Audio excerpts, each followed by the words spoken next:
Okay, this is my PowerPoint right here. Don't think I'm like texting my friends when I start.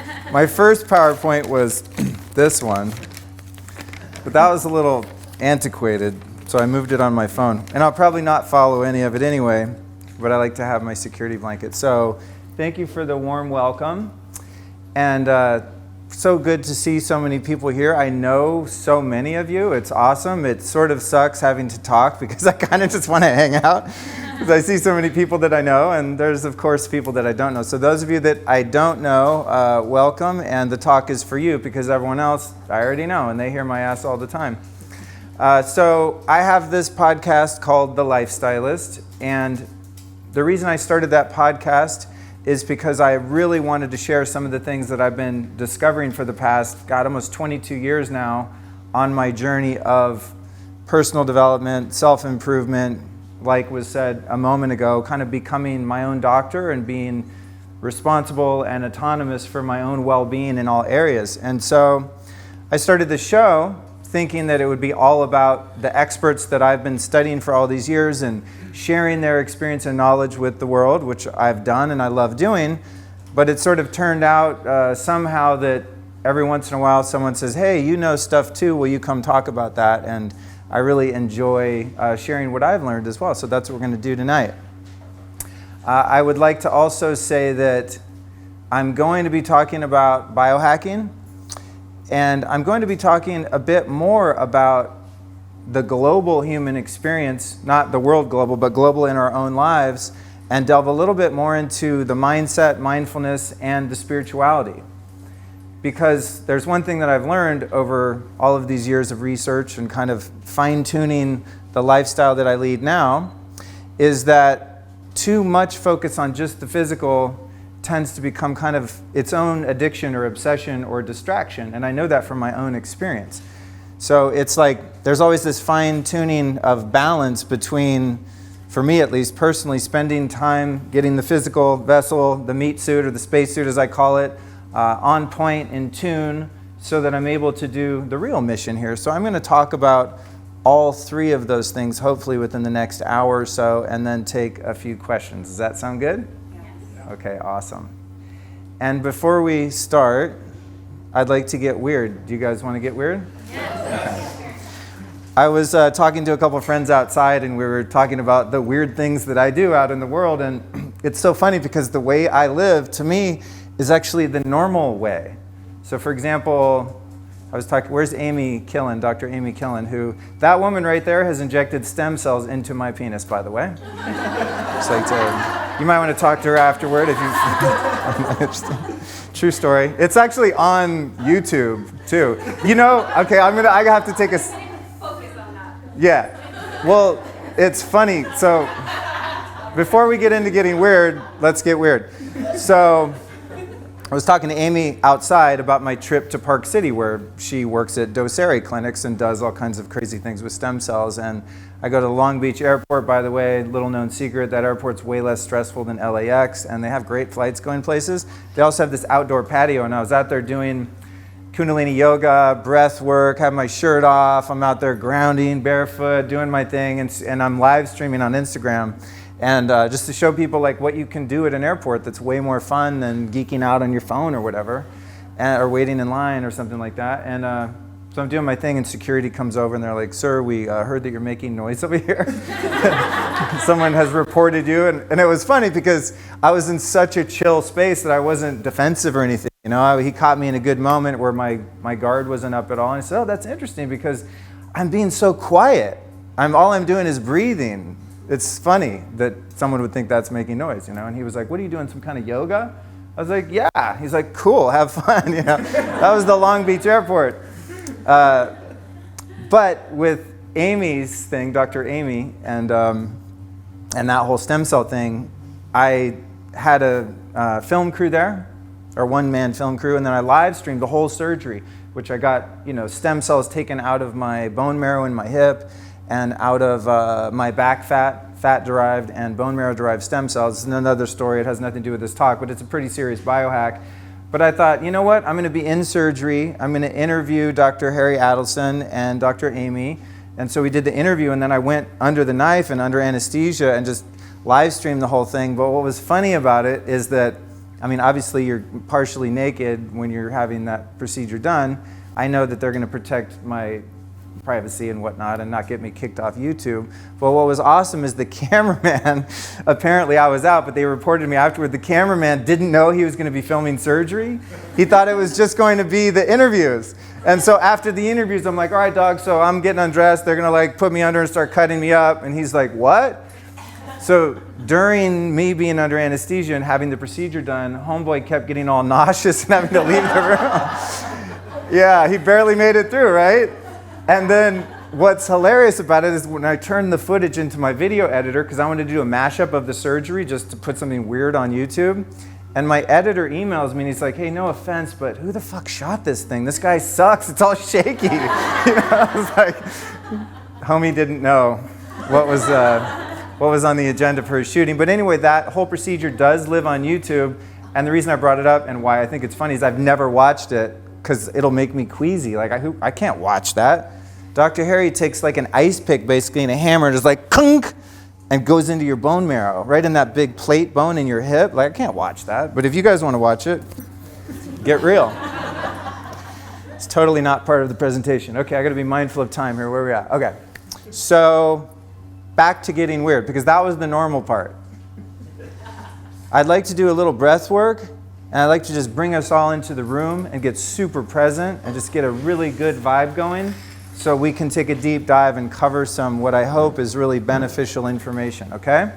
So hopefully without knocking out the person next to you, here's what I want you to do. Sit up straight, make your spine as erect as you can, kind of scoot up in your chair so you can, get your spine in alignment. I want to get some energy moving through your spine. And then if you can, and according to your own range of motion and abilities, don't feel pressure, no pressure. If you just want to take a nap, that's totally fine too. That's what we do in Kundalini Yoga. If you don't feel like doing stuff, you lay down and go to sleep. But here's the move. Okay, arms straight up like that. Straight elbows. And then with your hands, extend your thumbs like there's an arc going over the top of your head. Some people's shoulders go back more than others. Out here is fine too. The idea is you want an arc, and then you're putting the tips of your fingers right in the little pads of each finger in your palm, okay? You guys can see that? Everyone looks good. Okay. Now what we're going to do is something called breath of fire. I'm sure many of you in the room are familiar with this particular breath sequence or technique. It consists of an even inhale and exhale through the mouth. It goes a little something like this.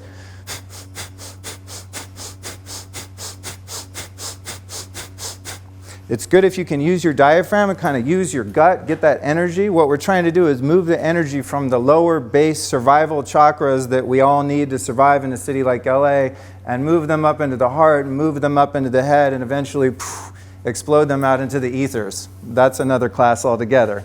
We can at least get it up into the heart, okay? So we'll do just a few minutes, maybe like 25 minutes of this. Just kidding. Sometimes you do 21 minutes. But we'll just do a minute or so. Ready? Oh, sorry, I forgot something. Eyes closed and focus right here in your third eye.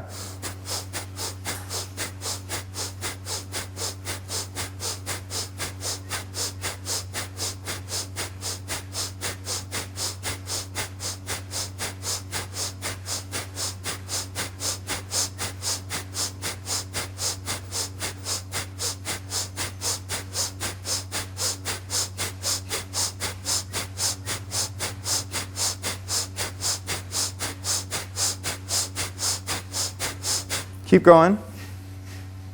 I have to talk, so I have to cheat and stop. Then when I say the word, you're going to inhale deeply, all the way to the core. And you're going to hold your breath, and you're going to join your two thumbs together and extend your fingers directly pointed up into the sky. On the count of 3, 2, 1, hold. Open your fingers, connect the tips of both your thumbs, and hold your breath. And this is the weird part, tighten your rectum and your sex organs and then your stomach and pull that energy and that breath up as high as you can up your spine. Visualize that energy hitting the base of your skull. And exhale.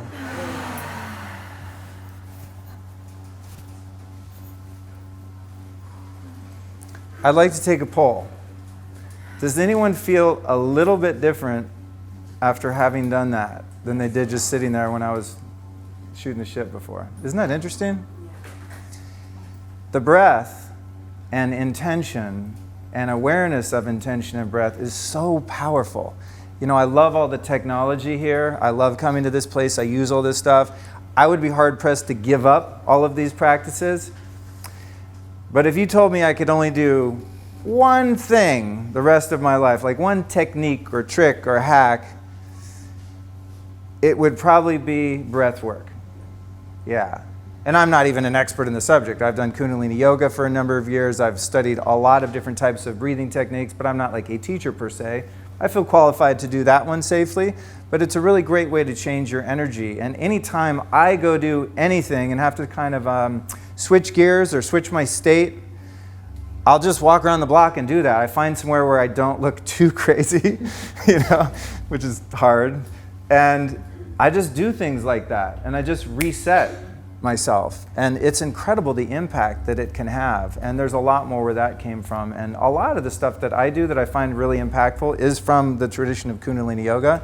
I get nothing out of promoting it. Unfortunately, there's not like an organization that I am in an MLM with or something where I sign you up or something. But it's just a practice that has really helped me. But even outside of that, you don't have to do that. I mean, you can study the Wim Hof method, or holotropic breath work is another really powerful practice. And it's just incredible what you can do with no tricks up your sleeve, just your body and your intention like that. So I like to open talks that I do that way, really selfishly, because it helps me get grounded into my body and become really present. And I find that through the breath is one of the most effective and fastest ways that I can kind of land back in my physical body and just be here.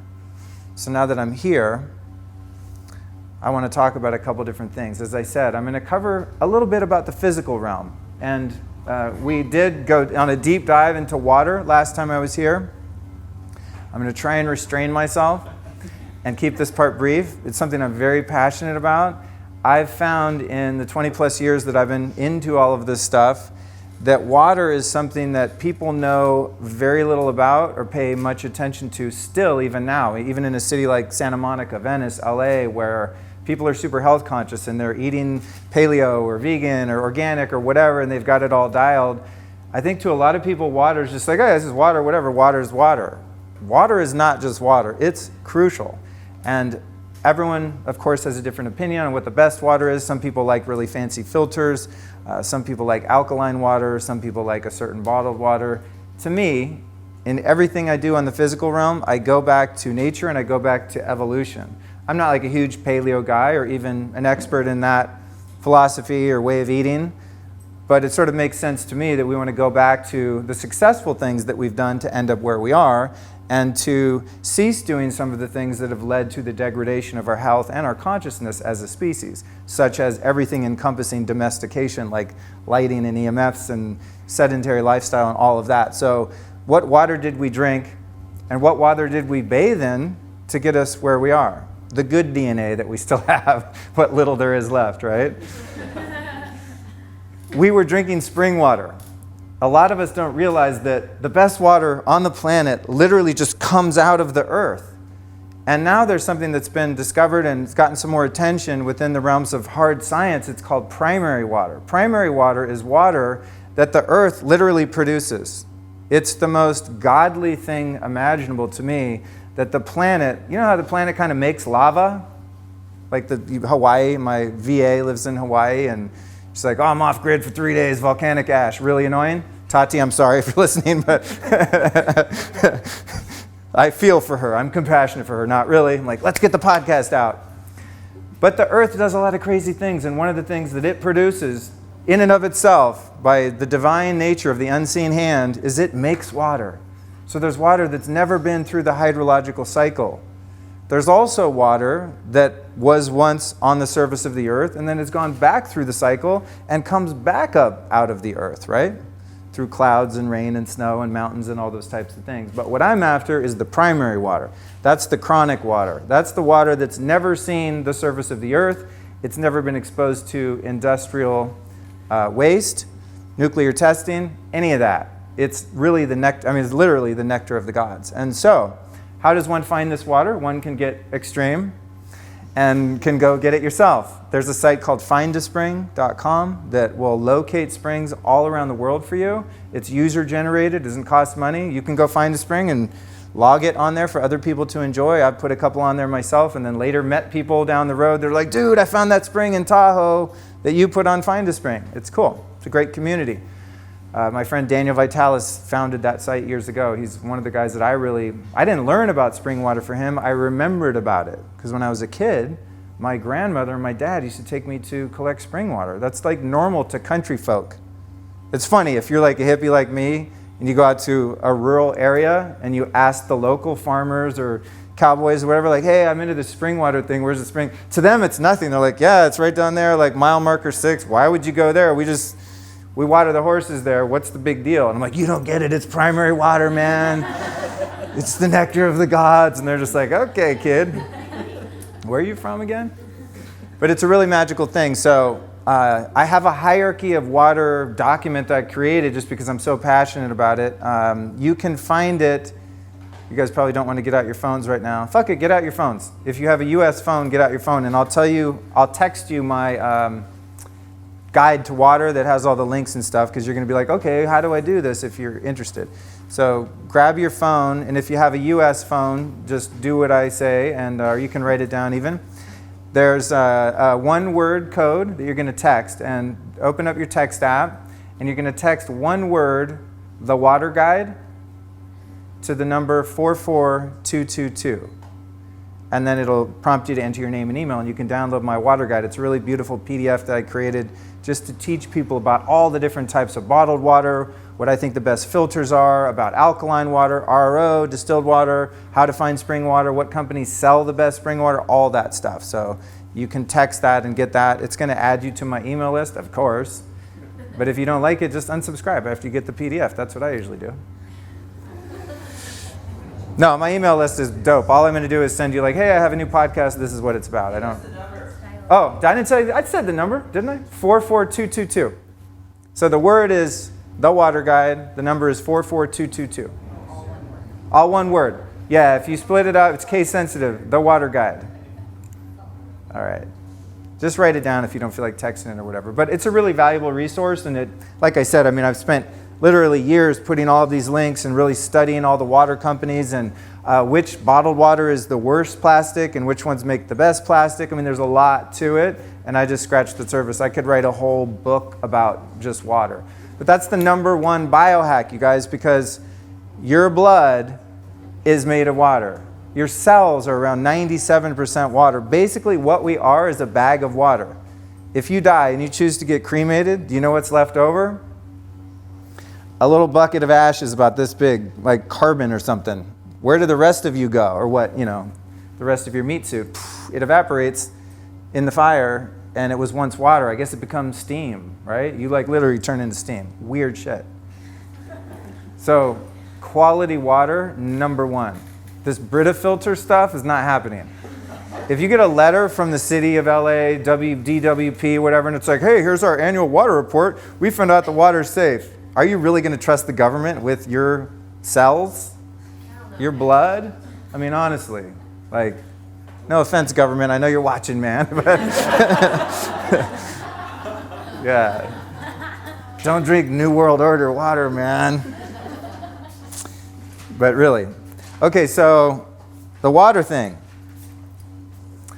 Next up, the more I study this stuff on the physical plane, again, on the biohacking, the more I find that the number one thing that's working against us is EMFs. And this is kind of a buzzword now, and more people are becoming aware of that. But I don't think many of us realize how bad it actually is. And it's a rabbit hole that, like water, is almost endless. And there's a lot of different opinions from all of the scholars and all of the scientists. There's a lot of propaganda from the telecommunications multinational corporations that are producing the technology that we all know and love. So it's almost like considered a conspiracy theory if you question 5G, if you question your smart meter, There's a lot of counter information there, mostly false, that indicates that these devices and all of these frequencies that are surrounding us are safe. But again, are you going to trust the people selling you the stuff, or trust the brave citizens that are doing studies and the scientists that have the courage to stand up against the big tech companies and really do hard science research to find out what this stuff does? On the other side of that is like, you got to live your life, because the paranoia of like, oh my God, am I in EMFs, will probably give you cancer faster than the EMFs, So it's like, oh God, do I worry about it or not? Worrying, I don't think, is healthy, but building an awareness, I believe, is very healthy. So there are times when I'm in a situation in which I'm surrounded by EMFs. And if you don't know what I'm talking about, it's just Wi-Fi, all the electricity in all the walls in every building you're in, magnetic stress coming from things with motors in them and things like that. Like, this place is amazing, but it's probably an EMF disaster, because just you have to have EMFs to produce things that use electricity for power. I mean, it's kind of unavoidable at this point, although I think we'll hack it.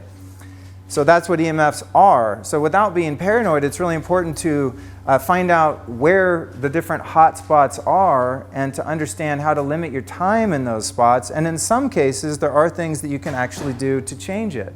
What I have come to at this point, after having interviewed a number of PhD scientists on my show about this specific issue, is that rather than spending however many hundreds of dollars you spend a month on supplements, like literally save up for 6 months, hire an EMF home mitigation specialist, have them come in and test your whole house, find out where the hot spots are in your house, and stay away from those spots. Or you can incorporate different shielding techniques. There's paints, there's fabrics, there's all kinds of weird stuff where you can actually protect at least the inside of your home. There's also some devices I recently got called Blue Shield. Unfortunately, that's also the name of an insurance company, so it's very confusing. The company's from New Zealand, so I don't think they realize what a conflict that name creates. But I have one actually in my pocket. It's totally a different conversation, but there are things you can use not to block EMFs, but to drown out the signal. And that's what this Blue Shield stuff does. You can put them in your house. I have one in my car. But really, the ultimate hack is, and I honestly think this is the number one thing, especially if you're sick, if you have an autoimmune disease or anything like that, is you have to get your sleep environment protected. So you hire someone who's a specialist to come in, right? They get out their $10,000 worth of little beeping devices. Oh man, your bed is really a bummer. And then what they're going to recommend, if they're worth their salt and if they're up to speed with the latest technology, is that you use shielding paint and you shield your entire bedroom, all of the walls, and then you get shielding curtains, and you can just have them sewn onto the back of your curtains, and you cover your windows. And then there's this mesh you put on the floor, especially under the bed. And then what you do is you turn your whole bedroom into a Faraday cage. And a Faraday cage is a place where no fields are able to get in or out. And so that creates essentially what would have been a natural sleeping environment pre-1850 or whenever we started with this electricity business, So if nothing else, I highly recommend, and I'm going to do this soon myself. I'm going to practice what I preach, of course, but I'm in the process of looking at moving into a place that has less EMFs, because I live in the middle of the damn city, and it's just insane. So once I get out into the woods, in Topanga, or wherever I end up next, that's going to be my number one thing. Like, I don't need a big screen TV. I don't need a new $3,000 sofa that looks awesome on Instagram. I don't need any of that shit. I want a room that's like sleeping in the woods in 1820. Right? Doesn't that make sense? Because if you're going to stop EMFs in one place at one time, it should absolutely be when you're sleeping, because that's when your body is detoxing and regenerating from all of the exposure to all of the stressors that we're exposed to out in the world. So there's no need to be paranoid. Just create a sanctuary in your bedroom where you and any other living beings are protected, at least for that ideally 8 to 9 hours a day you're spending in that room, right? And I think that is really the number one hack. The next thing, again, not something to be paranoid about, but something that we're largely unaware of still. Maybe this crowd is a little more hip. I see some red and orange glasses in here. By the way, shout out to my buddy Maddie back there from Raw Optics. He made my, where's my custom glasses here? They're prescription glasses, and he had them made for me. People always think I'm just like a pretentious douche guy that wears my sunglasses at night. Nothing against you if you do that, but I get a lot of shit from people. But these were sunglasses, and I kind of liked the frames. They were sort of Elton John-esque, you know, whatever. And so I had prescription lenses put in, the special plastic, sent them to Matt, and he had them dipped, and so now they're blue blockers and prescription. Oh my God, you guys just got so much prettier. You're all in focus now. But it's not quite dark out, so I don't put these on. But the blue light thing, it's not a trend. It's not like, oh, it's just a health buzzword right now. No, this is a real thing. It's super effed up. When your circadian rhythm is out of alignment with nature, it has a cascade effect that's extremely deleterious to all of your health. It affects your hormones, your neurotransmitters, of course your sleep. It's really, really gnarly. So what I've done, without, again, being paranoid, and I go live my life. Sometimes I don't wear the freaking glasses, and I go to the movies, and I live the dream, whatever. I mean, you got to choose your battles. But I have habituated myself for the most part that when it gets dark outside, it clicks in my mind, oh, it's dark, so wherever I am inside is also going to be dark. It doesn't have to be dark to where I can't see. It's going to be devoid of blue light, like these lights. Does that make sense? So what I've done in my home is I've installed bulbs that are red or amber all over the whole place. And at night, I don't hit certain switches. I just know which switches are the bright blue lights and which switches are the amber and red lights. So I have like daytime lights and I have nighttime lights. It's super simple. And once you habituate yourself to habits like that, it's actually not a hassle. It's not a big deal. Just like being aware of EMFs and learning to live without Wi-Fi in your house like I've done is really easy. I got an Ethernet cable, ran that thing out from my, what do you call that, router or modem or something, right? In the office closet. Kind of a pain in the ass. Ordered it on Amazon though, nailed in the little things, and now it comes up between the couch cushions. There's like an Ethernet cable with an adapter for my MacBook. And is it a hassle? Yeah, a little bit, but I get used to it. Like imagine when you didn't have internet. If someone's like, hey, you can connect to the whole world, but downside is you have to have this cable that comes up in your couch and you have to plug it into a computer. There was a time we'd be like, oh my God, I'll plug in 10 cables, connect me. But we get spoiled. So, the EMFs, the blue light, the water, I think that's the main thing. Let me check my PowerPoint again. Maybe. Okay. It's funny. It's doing all kinds of crazy stuff. Stand by. Oh, here we go. Oh, no, I'm not done. 2 last things on that, and then we're going to move on to some really meaningful, deeper work. On the topic of light and blue light, we've all been brainwashed, or most of us have, and some of us have undone that brainwashing, that thing out there in the sky, that hot ball of fire, kills you and causes cancer. I have the view, more like an Egyptian, that thing is a part of God and it's there for a reason. And that thing I'm referring to is the sun. I am quite literally a sun worshiper. I mean, I don't like ask the sun, like, hey, should I get divorced, sun? Not that kind of God, but it's the source of all energy and all fuel. I just met a really woke dude next door at Bulletproof Cafe, and his friend was like, oh yeah, you're homeboy. You were like, yeah, you should come to this talk. It's a cool thing. He's got this podcast. And he was like, sounds cool, but I have to go sun gaze barefoot on the beach. That's my thing. And I was like, word, I'll skip my talk and go with you. He gets it. Sun gazing in and of itself goes back, I mean, it's prehistory in India. It's part of the Ayurvedic system of life, which is perhaps the oldest, quote unquote, medical system in recorded history that we're aware of. Again, the Egyptians worshiped the sun. Human beings, way back when, realized the sun is the giver of life, not the bringer of death. We've been brainwashed primarily by whom? Do you know who we've been brainwashed by mostly? Companies that sell sunscreen. It's like the cosmic joke because sunscreen actually gives you cancer. For 2 reasons. One is that it's full of chemicals that are known carcinogens, right? And secondarily, it blocks, and I always forget which one, maybe someone can school me, it blocks UVA or UVB. Do you know, Maddie? It blocks UVA and UVB. So essentially when you put sunscreen on your body, what happens is it diffuses and scrambles the frequency of light that hits your skin and your eyes. And your skin is a huge, giant photoreceptor. That's why these amazing devices, the Juve, are so powerful and so amazing. I have one of those at home. I'm working on the whole surround sound version of it. I like it. You can put 2 more and just be like, in the cocoon. Well, they have the bed here, right? The red light bed. So that's taking a frequency of the sun, a very specific frequency of red light, which is present in nature, and concentrating it to make up for the discrepancies of our lifestyle, essentially. But the sun is what gives us energy. It's like, it's the thing. And sunscreen scrambles those frequencies, and so when that hits your skin, and same with sunglasses and even being behind glass, anything that blocks the sun scrambles that information, that data from the sun, and our bodies go, what the hell is that? That's now something that we don't recognize. Isn't that simple? I mean, it makes total sense. It's just right back to nature. And so what I encourage people to do is to rebuild their relationship with the sun, and there are ways to do it safely.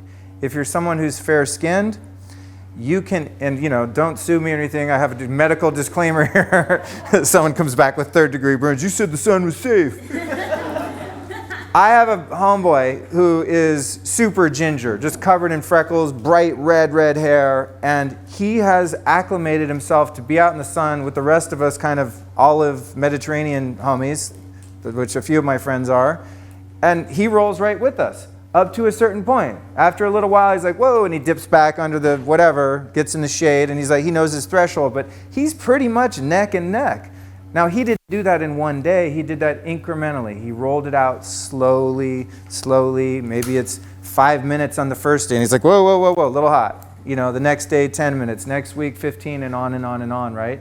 And now the guy is the picture of health, and I bet his vitamin D levels are through the roof if he were to test them. So no matter what your skin tone, you can acclimate to the sun. It is possible. And if you're someone that has darker pigmented skin, like if you're African American or from India or anywhere, and your skin's darker than mine, your ass needs to be out in the sun double time. This is the root of hypertension and heart disease, and then they give you the medications for that, which end up causing your kidneys to fail, especially if you're a really dark-skinned person. I would never live anywhere away from the equator. My business partner's dad, very dark-skinned black guy, and he lives in DC, and his whole health journey has been exactly what I just described. Never gets in the sun. There's not much sun in DC, but guess what?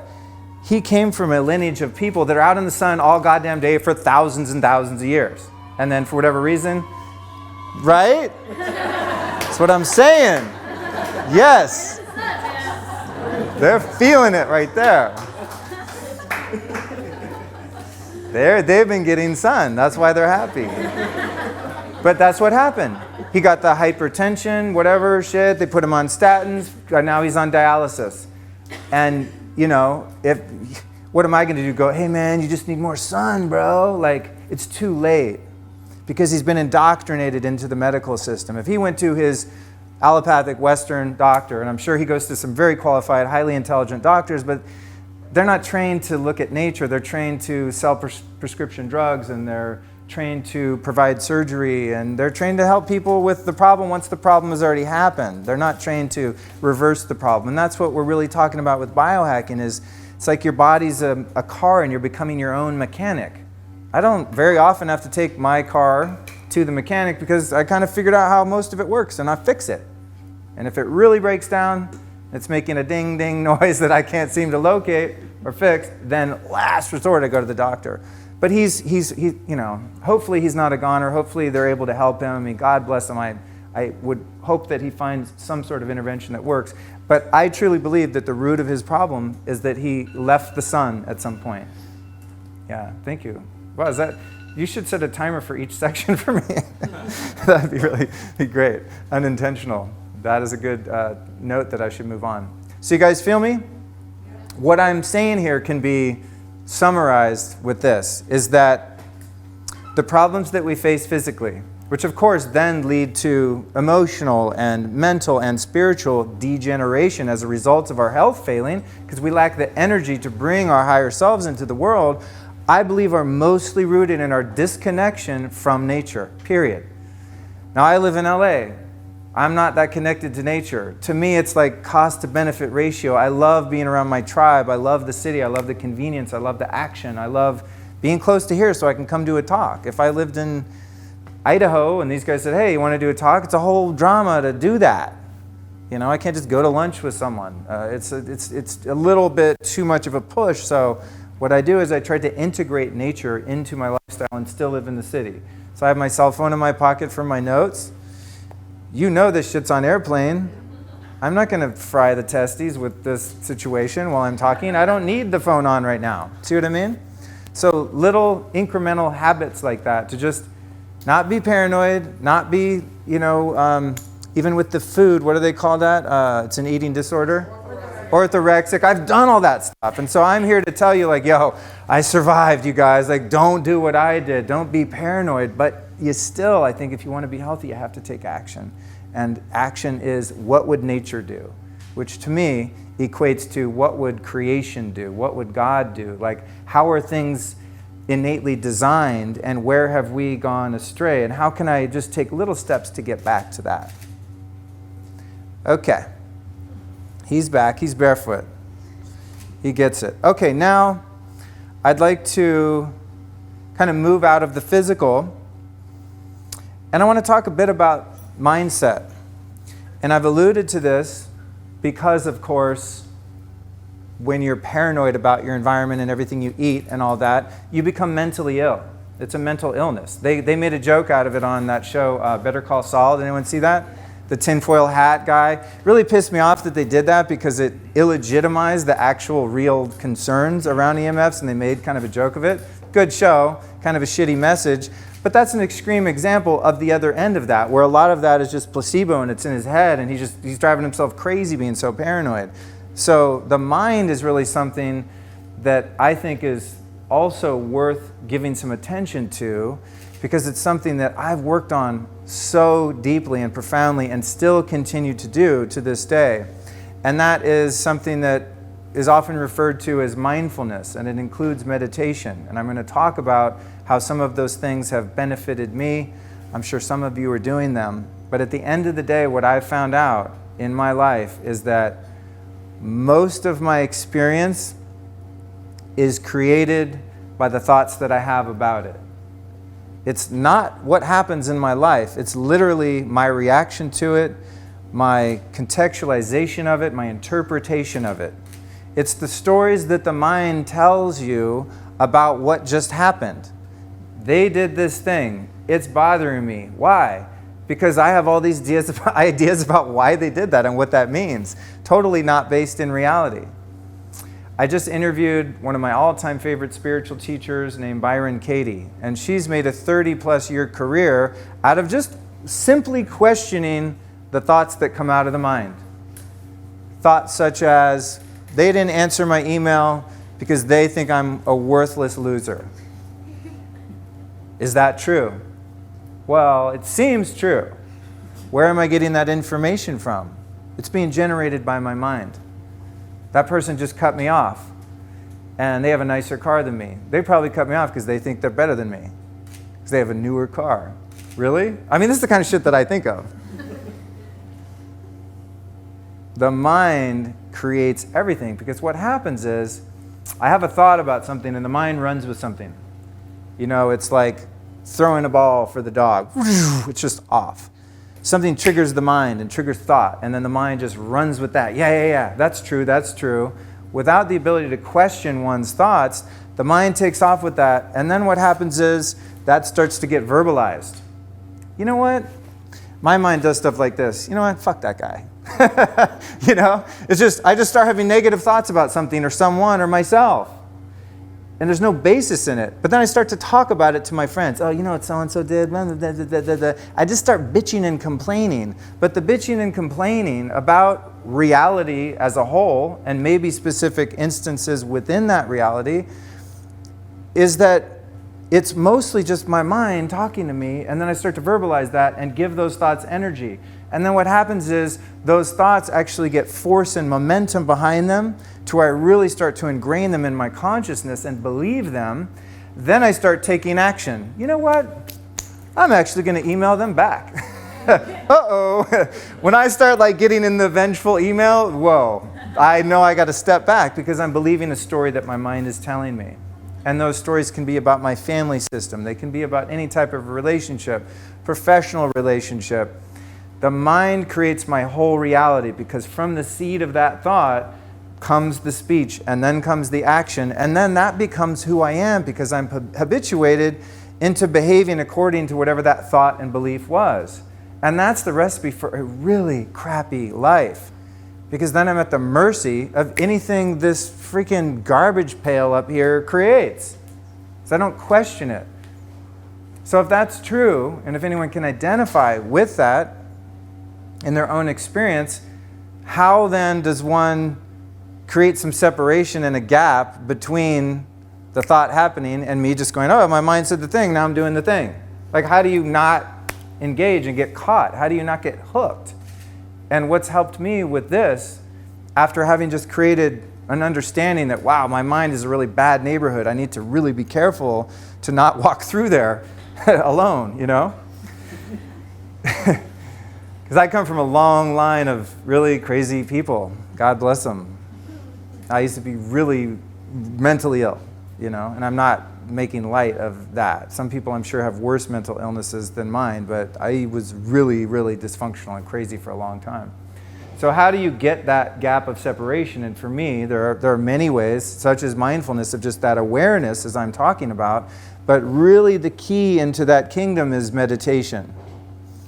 And meditation, thank God, is another one of those buzzwords, kind of like blue light. Meditation, meditation. Wall Street people are doing it. Silicon Valley people are doing it. The biohackers are doing it. The hippies have been doing it forever. The yogis have been doing it forever. Now it's proliferating into Western culture in mass, which is amazing.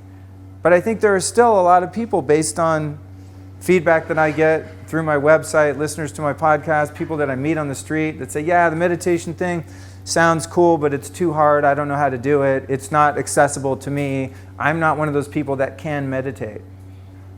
And I used to have that experience. Not because I couldn't meditate or didn't have the inherent capacities to do so, but because I had erroneous preconceived ideas about what meditation actually is. I thought it was sitting there and forcing your mind to be quiet. If that's your interpretation and experience of meditation, you are going to hate it because you can't stop the mind from producing thoughts.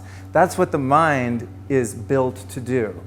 That would be akin to sitting down in a chair and going, okay, I'm going to make my heart stop beating. Okay, stop. It's not going to happen. When I learned Vedic meditation, and that's just my path, there are, countless technologies within the teachings of meditation through the ages that I'm sure are valid and work. I tried a lot of them, all the books, all the apps, all the visualizations, all the things, for about 15 years. And it helped me. It was good. It was a start. But once I found like an actual practice, and I got trained in that practice to where now I have a technique. There's a thing I sit down and I do. I don't just sit down and go, yeah, I guess I'm meditating. Yeah, this is kind of the thing. Well, this is annoying. Fuck this. And stop. I sit down and I have a thing that I do. It's a thing. I have a practice. There's a sequence of actions that you take internally. It's super simple.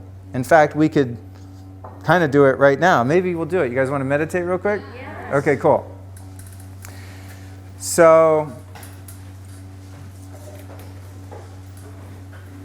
again, to frame the purpose of why one would want to take their valuable time and sit there and just quote unquote do nothing. Like, why do that when I could be crushing some projects, I could be running some errands, I could be doing anything. I could be binging Netflix, I could be obsessing on the dopamine hits from refreshing my Instagram. There's so many fun things to do besides meditation. All of those things, by the way, are my alternate pastimes, reluctantly.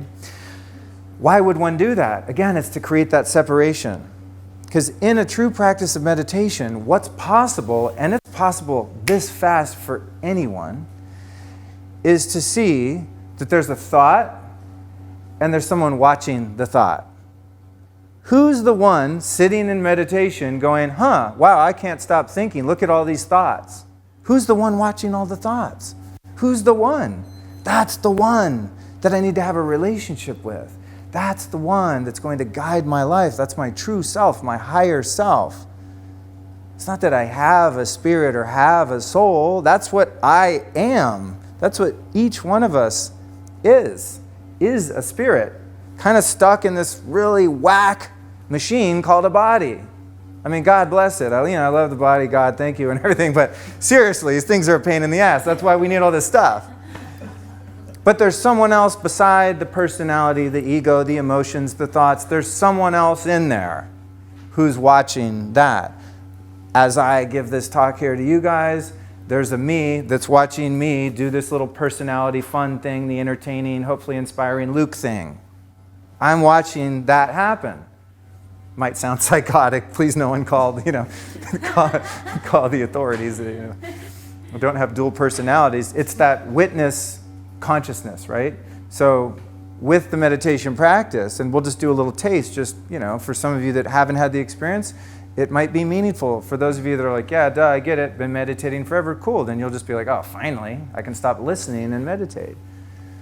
But what meditation truly does, I believe, when you have a practice, when you're trained, is it creates a larger and larger and more distant gap between the one watching and the phenomenon we call living life. And when that gap becomes ongoing, it builds into your life in a way where there's almost no separation between the time in the chair meditating and going out and doing the world stuff. Because that witness is still there watching you. Oh man, I'm going to be late. The phone call, the breakup, the thing, that. You're still watching it, even though you're engaged in it. Does that make sense? This is the key to not being at the effect of our environment and our feelings and our thoughts. Because frankly, when that's what I think I am, for me, life sucks so bad. Because I have a thought and I go, yeah, that's true. Now I'm just going to feel all weird about that. And then, it's just like that rumination thing. Think, feel, think, feel, think, feel. You get triggered by something and there's no escape. You're like, oh, it got me. Something almost got me this morning, actually. Yeah, it was like a text app message from the team. And I should have meditated, I don't want to should on myself, but in an ideal situation, let me change the verbiage on that, I would have meditated, which I do usually before I do anything. I definitely don't do email before meditating. Oh my God, that would be psychotic. I would burn down my whole life in a week. Because I'd be reactionary. I wouldn't be able to witness, I just got triggered by the thing they said in the email and now I'm afraid and now I'm going to react and punish them and, the whole game. But I checked this app and there was one sentence in there that I didn't like. And I was like, oh, really? Watch this. And I swear to God, I got in the shower. I was like, I'll type this and then that and then that. But just because of the practices, I could see, all right, what are you doing? And I could see, I want to hurt them. I want to hurt this person. I want to make them feel bad. Like, that's called being honest with yourself. No, that's the truth. Mr. Spiritual, oh yeah, Life Stylist. No, I want to fuck people up when they irritate me. Most of the time I don't do it because of that gap of separation. Like, I see the thing unfold and I go, oh my God, I'm up to it again. Then what the ego will do is go, oh, I thought you were supposed to be spiritual. That's the other side of that. It's like the witness observes something, and the ego observes the witness observing it, and it goes, see, you haven't made any progress. You're still in your ego. It's a tangled web we weave. That's another talk, It's an offshoot. So let's take a moment and see if we can get in that place where we're able to watch the phantasmagoria called the mind. Not to demonize the mind, not to demonize thoughts, not to demonize ego, demonize instincts, demonize being human. It's beautiful. The whole game is beautiful if we can learn how to master it. So what I'd like to invite you to do, if you'd like to, if not, you can just chill, text your friends, whatever. Live stream this, tag me. What you can do is just close your eyes and take a moment and just take 3 or 4 or 5 real chill, deep breaths.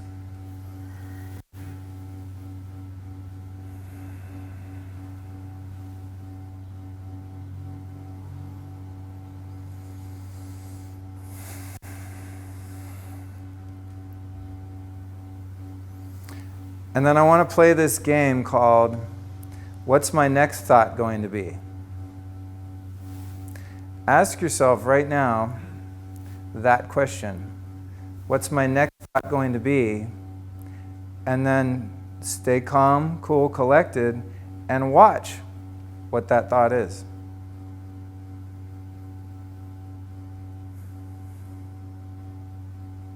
That thought might have been, how long are we going to do this for? How long is this talk? Or that thought might have been, oh my God, this is amazing, what a great night. The nature of the thought is irrelevant. The idea is to see that there's a you watching the thought. So let's do it one more time. I wonder what my next thought is going to be.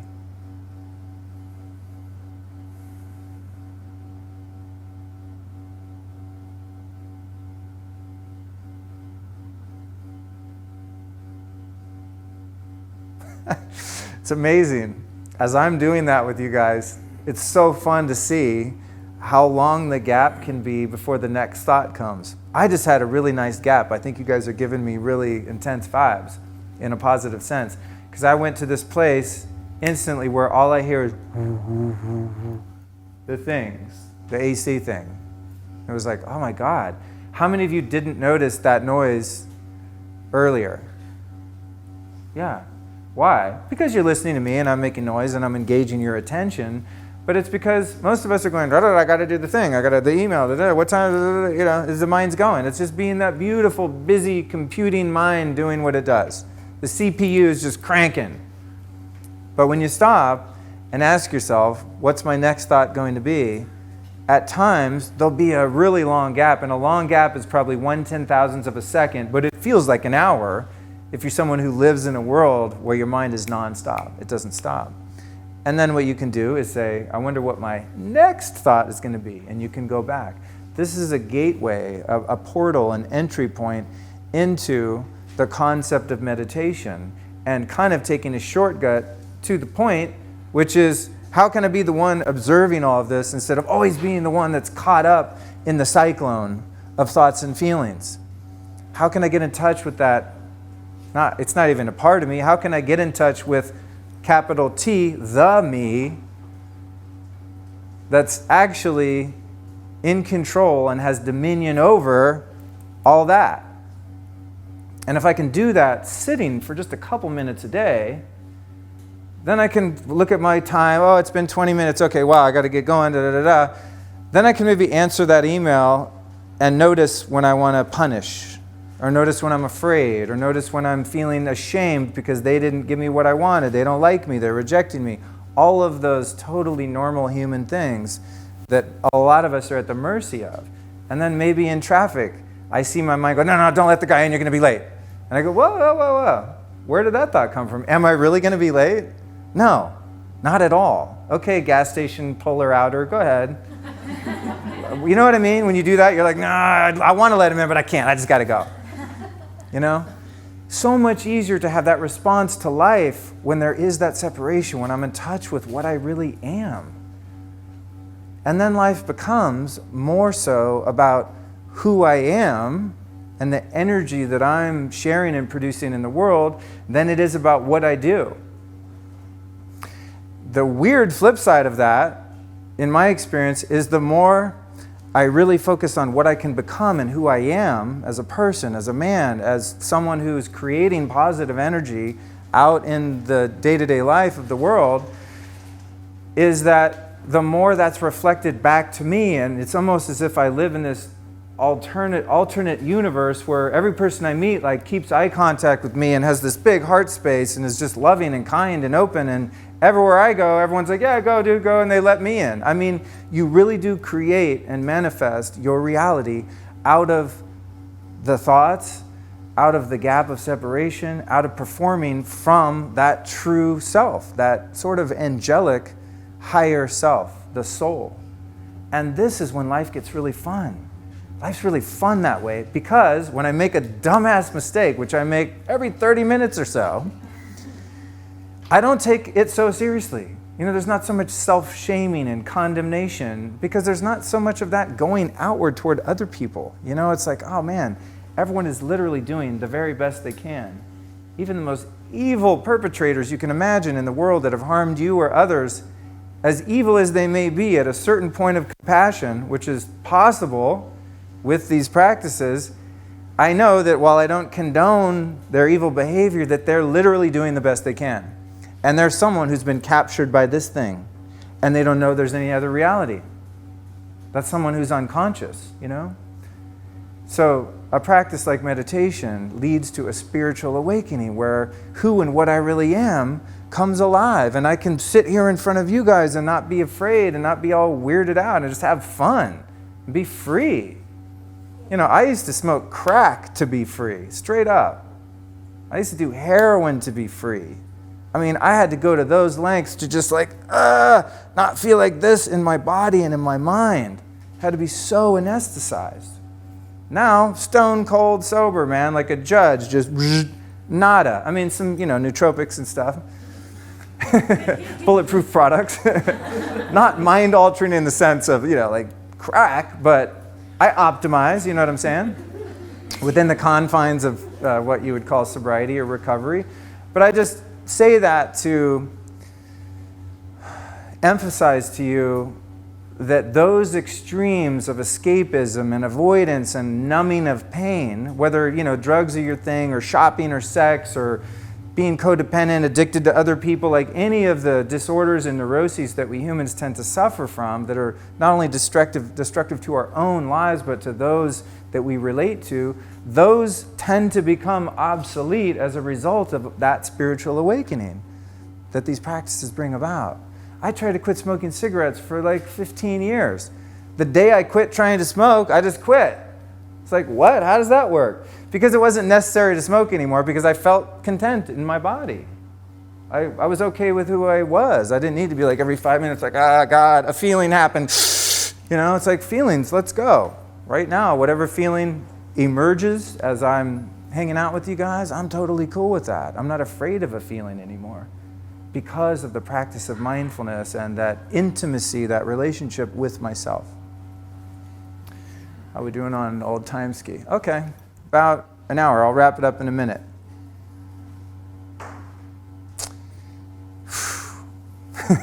When I made my little outline, I was like, my more intelligent self was like, Luke, this is a 5-hour presentation, FYI. And my mind was like, no, I got this. 30 minutes, I can cover the whole world, all the world affairs within each of our lives. There's a lot here, but it's like hard to pick which thing I'm more passionate about because I've gotten so much out of all of these practices and all of this expansion. I'm just like, I'm on fire with it and I love to share it. So it's really hard even to pick sometimes. It's almost more fun to do a talk when someone's like, hey, here's this these narrow confines of what we want you to talk about. Can you do the talk on the water thing? Yeah, cool. You've got 45 minutes. It's easier to do that than just let me pick because there's just so much. But in commitment to what I put together, I'll do one more small piece on the mind and then we'll go a little bit into the spirit. Because once you tame the mind, what's left is spirit. And so I can't leave that out. And we'll close on that and try to do it in a reasonable amount of time. And then we'll take some questions if there are any. If there aren't, we'll just hang out and chill. The last thing I'd like to recommend in terms of the mind is when that separation begins to occur. And I'm sure for many of us present, you know exactly what I'm talking about. And you live a lot of the time in that state of separation where you're not at the mercy of your mind. But what I'd like to recommend as an intro practice for a novice of this whole thing, or even someone who's quite advanced and has been meditating for years, is a concept that I call negativity fasting. So in the world of health and biohacking, many of us know about water fasting, juice fasting, cleansing, right? Well, I'm on a never-ending fast. There's no time period to cleanse my mind from negative thoughts and also speaking negativity. Because left to my own devices, I'll complain about everything in my mind because my mind interprets an uncomfortable feeling as a problem that needs to get solved, so it's going to assign judgment and blame to everything that it sees out there. It's just what it does. What I like to do is be in observance of that negativity, like, why is that bus so loud? Can't they make a bus that's like not as loud? God, that's so stupid. This is the kind of stuff I think about. Everything irritates me. It does, especially if I haven't had good sleep. But that gap's there. So I go, that's, yeah. My mind's like bitching about the bus, like bitching about reality. That's called reality. If you don't like the bus, Luke, move to where there are no buses. So then I'll have the thought and I'll say, dude, don't buses suck? We're so much better than buses. Pfft, the stupid bus designers. And that's another ego attachment, is being better than the bus. Like complaining about rain. To the ego, it's like, yeah, I'm superior to the rain. Oh, rain sucks. I hate rain. I used to say that all the time. Now I love rain. Rain's amazing. I wish we had more of it. But it's that fasting from negative thoughts. But that's only possible if there's an awareness that there's a me and there's a thought. Does that make sense? So I'd like to challenge each and every one of us, especially myself included. I definitely don't have this mastered, but I've gotten a lot better to really be aware of any thought that's judgmental of reality and frames whatever's happening in reality, including people, places, and things, as wrong, as negative, as it shouldn't be this way. Really just watch how many times during the day your mind's like, shouldn't be that way. It should be my way. And then watch how many times you verbalize that to the people around you. And if you notice you do that a lot, then you're the toxic one of your friends, not them. Because sometimes you get around people and you start noticing that they do that. But when you notice that you're doing it yourself, you're like, oh my God, I'm like the only one of the crew that bitches about everything. I've had that realization many times.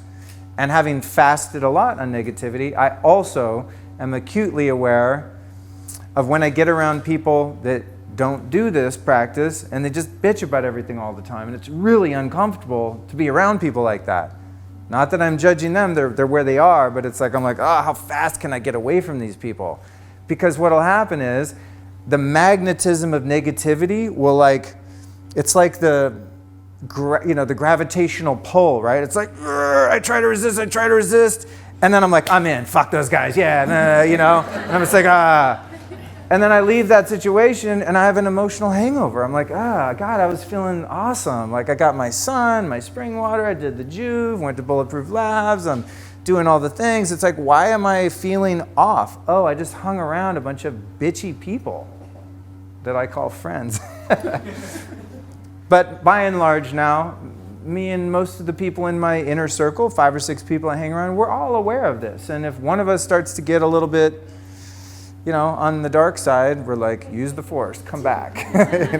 Come on, come back. Oh yeah, wow. I almost got trapped. There's this vortex of mind, So negativity fasting. Okay, let's move into the spirit, and we'll just close out with this in the last few minutes. I mean, it's all the spirit, ultimately. But what I really want to touch on, and this is something I'm super tiptoe into this particular principle or practice, and I shouldn't because it's just me and it's my thing and I love it. But I also am always weary of turning people off because they might have a preconceived idea about what I'm talking about. And what I'm going to talk about is the practice of prayer. Now, anyone that's just like, okay, bye, I'm out. I hate church. My parents tried to get me to believe in God, whatever. When I'm talking about prayer, there's a multitudes of ways that I approach that particular practice.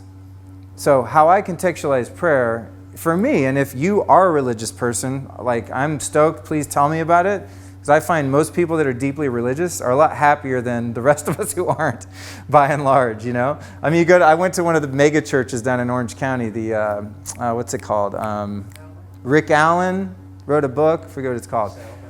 Saddleback, yeah. I went in there and I was like, church, this is corny. I went with my friends and I'm in there and I'm like, this music sucks, first off. This Christian rock is not happening. Do you guys have any gospel singers? Come on, this music blows. Just my opinion, negative opinion again. But I worked through it and I was like, no, just chill, keep an open mind. And then I look around and I'm like, these people are super happy. Not fake church happy, they seem really happy. There's families, there's smiles, there's love. And it was like, oh, my arrogant smart ass my whole life was like, religion is, it's domestication, a lot of old erroneous ideas about it that I've worked through. Now, I don't go to that church, I haven't joined a religion, I wouldn't consider myself Christian per se. I'm down with the teachings of Jesus. I'm down with all of it. It's all good. Bhagavad Gita, what do you got? Bring it on. If I find truth and it resonates and I can add it to my life, I'm down. But when I'm talking about prayer, I'm talking about that observer, that higher self, that soul self, that spirit self, living in a state of recognition that it is not separate from something out there in the sky called God, that it actually is an extension of that thing. It's only one thing. And this is part of the Vedic worldview, which is that consciousness is one container. It's one thing, and there's individual expressions of that consciousness. So in my life, prayer takes on many forms. One of the forms is happening right now. Has been happening ever since I walked in this room, and especially when I stood up on my black tape mark right here. That form of prayer is like, wow, I'm sitting here sharing space and energy with all of these little expressions of God. Every person here is a part of that field.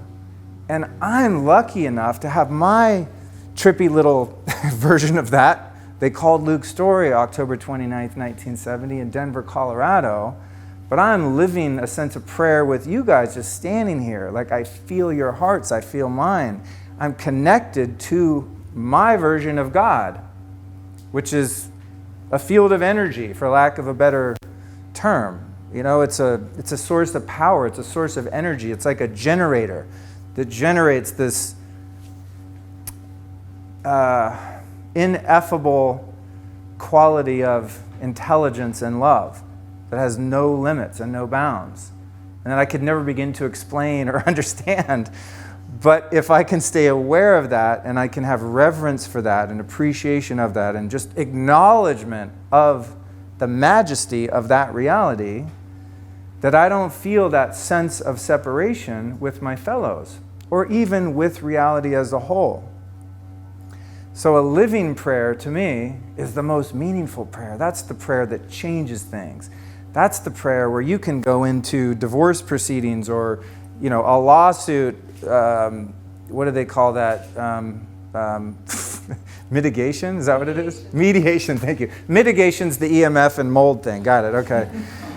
Mediation, you know, tension. Just think of a tense situation. I swear to you guys, on the Bible, I've gone into situations where I'm like, someone's going to get hurt. When this door closes with all of us in here, shit's going to go down.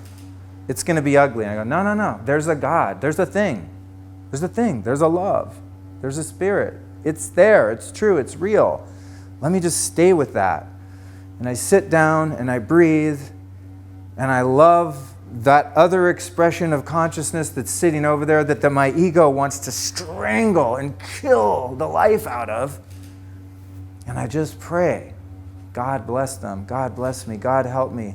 Where's the love? Where's the love here? And I can't even count the number of times I've been in a situation where there is no solution in sight. There's no resolution remotely possible.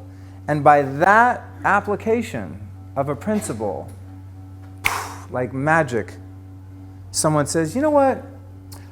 I don't think I've been seeing your point of view. Let me reconsider. What? I remember once I was audited. One of the 3 times. And I used to be a freelancer, you know. Now I own a company, so I'm not as at risk, but I was a freelancer in Hollywood. And so, you know, you get creative with receipts and you try to like pay as little tax as possible if you're smart. So, get audited, hire a lawyer.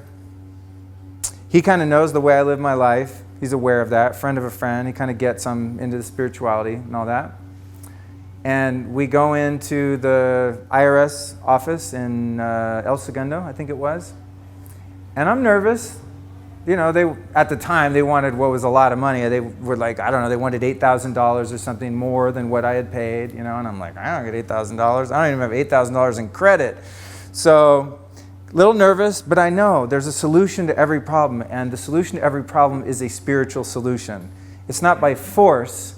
It's by power, and the ultimate power is the power of God. So if I can bring the power of God, which is love, into the office with this a-hole auditor from the IRS, I might just be able to transmute that situation. So I walk in, I start, and I'm not brown-nosing, I'm not manipulating, I'm just like seeing that person as another human being that's doing their job. Their job is their computer goes ding, ding, ding, look at these weird numbers on this return. Call this guy in, send him a letter, and I'm the guy, and I'm there, and he's the guy doing his job. I have compassion for the guy on one level. I'll never forget, his whole little cubicle was plastered in pictures of sailboats. He was obsessed with sailboats. So I walk in, I'm like, you like boats, huh? What is it about boats that you like? And he starts sharing his passion with me. I was like, that's cool, wow. I never realized that about boats. Anyway, back to the tax return. So we're going through the numbers, what's this, what's that, the credit card, the thing. I had him pull up my website. I was like, I know this is weird to you, but I'm a freelancer, I'm an artist, and we have to buy a bunch of stuff on our credit cards, then we return it. It gets crazy. It's like a very complicated sort of system we have. He's like, okay, I'm kind of getting it. But really the whole time I'm just like, this is another human being doing his job. Love, love, love. My version of prayer, that living prayer. At the end of it, the $8,000 is like, he comes to the thing like, okay, well, I've decided here's what's up. Maybe we took a break. I think he comes back, all right, here's the kind of conclusion of this talk. He says, well, you're going to have to pay $165 for the administrative fees, for having this meeting, basically. Like, we're not going to let you off for nothing. You took our time to comb through your receipts. And I was like, that's awesome, man. Thanks, Bill, or whatever. I'm calling him by first name. We're chilling. He's just another piece of God, remember? And, I'm just playing it cool. I'm happy. And then we walk out of there. I'll never forget my lawyer. We get in the elevator, and it's like he saw a ghost. He's been in a million of these things. You never win. They always find something, especially with a guy like me back then. We're in the elevator, and he literally looks at me. This guy, Brett, he looks at me. He's like, bro, what the fuck did you just do? I was like, I didn't do anything. That thing did. The unseen hand did. That great, mysterious, unnameable, unknowable thing did. I just allowed it to be in the room with us, And there's been so many experiences like that. The next type of prayer, and I'll close with this in a moment, is a communication type prayer. That's really the old school type. It's the type when I was a kid I would see in the movies. I was never taught to do it because no one in my family was religious, but I saw it in movies and on TV, and it's like you kind of get on the, next to your bed and you go like this, and you're on your knees and you're like, oh, Father, blah, blah, blah, thou, thy, all this weird biblical language.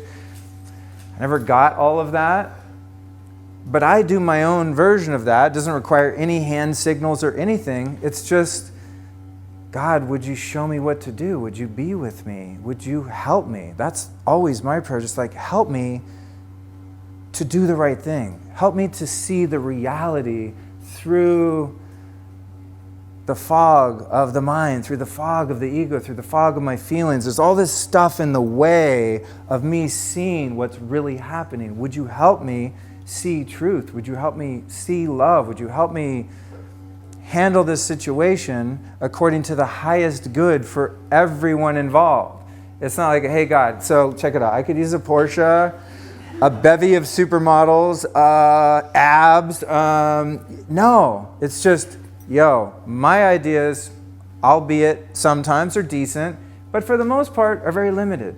And what I think I need, what I should have, what everyone else should have, my capacity for success in any given area, my dreams, my goals, my visions, they're valid. I have a will, I have things that I want.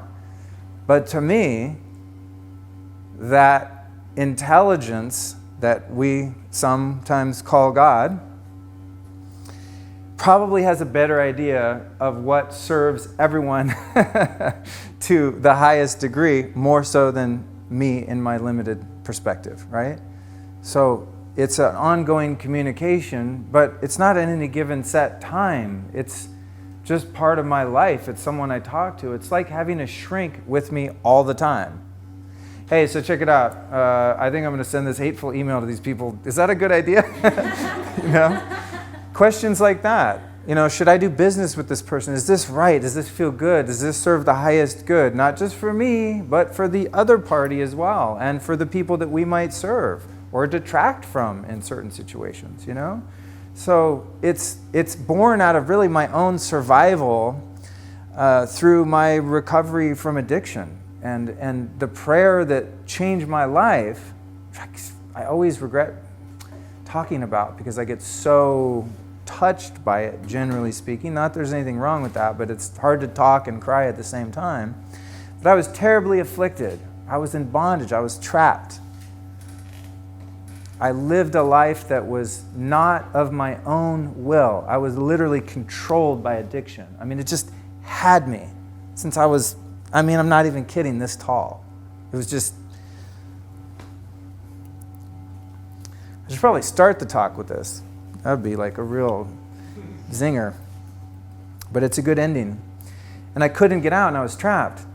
And I was left with no options. You know, I tried everything according to my own resources, mixing, matching, you know, switching seats in the Titanic, as it was explained to me. Quit one thing for another thing, and, you know, all that, the shell game of like addiction, switching from one to another. In the end, it was like, wow, I'm beat, I'm licked, I can't beat this. And the only real good advice I was given was, hey, why don't you try prayer? It's like, seriously? How about some medication, you know? I checked myself into this treatment center, and I'm 26 years old. I'm suicidal every day.